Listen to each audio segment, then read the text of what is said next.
জাতীয় নাগরিক পার্টি একটা কেন্দ্রীয় কমিটি হয়েছে, কেন্দ্রীয় আহ্বায়ক কমিটিতে যারা আছে সেখানে বিগত সময়ে যারা ফ্যাসিবাদ বিরোধী আন্দোলনের সাথে যুক্ত ছিল তাদেরকেই সেই কেন্দ্রীয় কমিটিতে রাখা হয়েছে।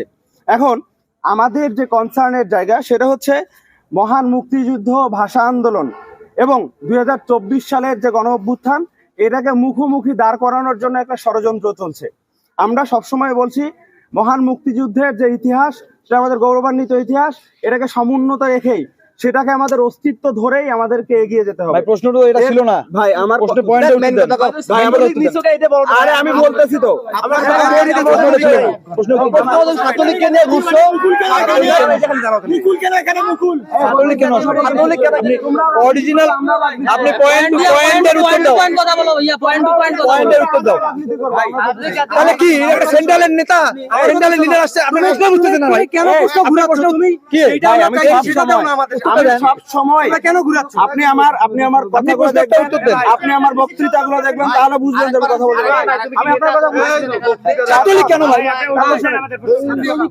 এরপর আমাদের যেহেতু মুখোমুখি দাঁড় করানোর চেষ্টা করা হচ্ছে এবং আমরা সব সময় বলছি ফ্যাসিবাদের মূর্ত প্রতীক শেখ মুজিবের অস্তিত্ব যেন বাংলাদেশে না থাকে, এবং আমরা সব সময় বলছি এবং বাংলাদেশে তা হয়েছে, শেখ মুজিবের ছবি এবং মুরালগুলো ভেঙে দেওয়া হয়েছে। এখন পর্যন্ত যেটা দুঃখের বিষয় সেটা হচ্ছে লালমনিরহাটে এখনো শেখ মুজিবের ছবি বহাল তবিয়তে আছে। এটা আমাদের লালমনিরহাটের যারা ছিল এবং সবার ব্যর্থতা।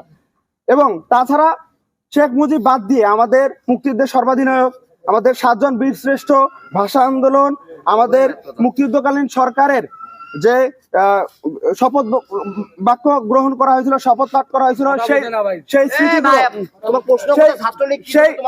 আমি শেষে আসতেছি, সেই স্মৃতিগুলোকে এখনো এখানে ধরে রাখা হয়েছে। শেখ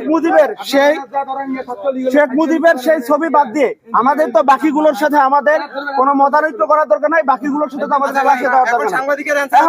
হ্যাঁ যাচ্ছি, এখন আমার অ্যানসার আমি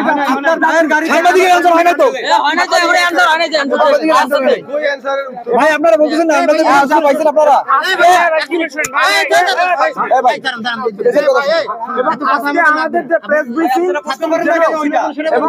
আজকে আমাদের যে প্রেস ব্রিফিং এখানে যেন 24 এবং 71-কে কেউ মুখোমুখি দাঁড় করাতে না পারে এবং আমাদের গণ অভ্যুত্থানকে বিতর্কিত করতে না পারে, সেজন্য প্রেস ব্রিফিং রাখা হয়েছে।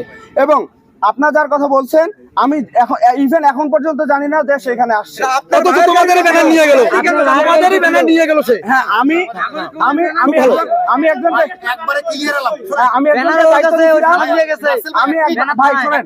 ভাই শোনেন বলেন একবারে ক্লিয়ার একটা মেসেজ দেন। আপনি কিন্তু কথা ঘুরায় ফেরায় বলছেন না, ঘুরায় এরা যে অভিযোগটা তুলছে যে আপনি ছাত্রলীগকে পুনর্বাসন করছেন, বিগত সরকারের লোকজনকে পুনর্বাসন বিগত 6 মাসে ছাত্রলীগ পুনর্বাসন করি নাই, আজকে এসে আপনাদের মনে হচ্ছে যে ছাত্রলীগ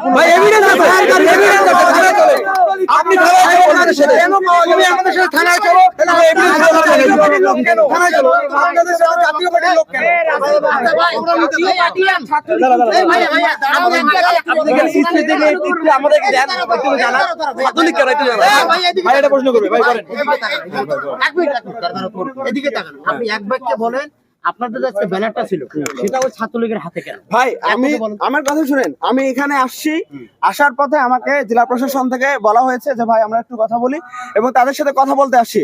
আমি আমার এক বন্ধুকে ব্যানারের দায়িত্ব দিয়েছিলাম, এখন সে কার মাধ্যমে আনছে সেটা তো আমি জানি না। আমার এলাকা থেকে কিছু মানুষ আসছে, এখন শুনেন আমরা এটা মানবো না। সেই ক্ষেত্রে আপনার বক্তব্য কি?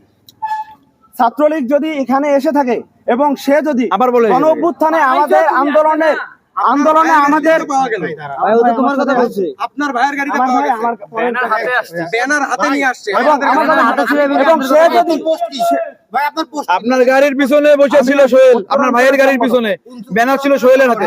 আমাদের প্রশ্নটা বোঝাতে আমি বুঝছি তো, আপনি বিগত সরকারের সময়ের লোকজনকে পুনর্বাসিত করছেন কি করছেন, এবং এনসিপি কখনোই আওয়ামী লীগ এবং আওয়ামী লীগের দোসরদেরকে জায়গা দিবে না এবং তাদেরকে পুনর্বাসন করবে না। পাশাপাশি আজকে সে যদি দোষী হয়ে থাকে এবং গণ অভ্যুত্থানে আমাদের আন্দোলনকারীদেরকে সে যদি হতাহত করে থাকে এবং গণ অভ্যুত্থানের বিপরীতে দাঁড়িয়ে, গণঅভ্যুত্থানের বিরুদ্ধে দাঁড়িয়ে, আন্দোলনের বিরুদ্ধে দাঁড়িয়ে কাজ করে থাকে, তাহলে অবশ্যই তার শাস্তি হওয়া দরকার এবং শাস্তি হতে হবে। আচ্ছা, আমার মত প্রশ্ন, এই শাস্তি দায়ভার কি তারাও না?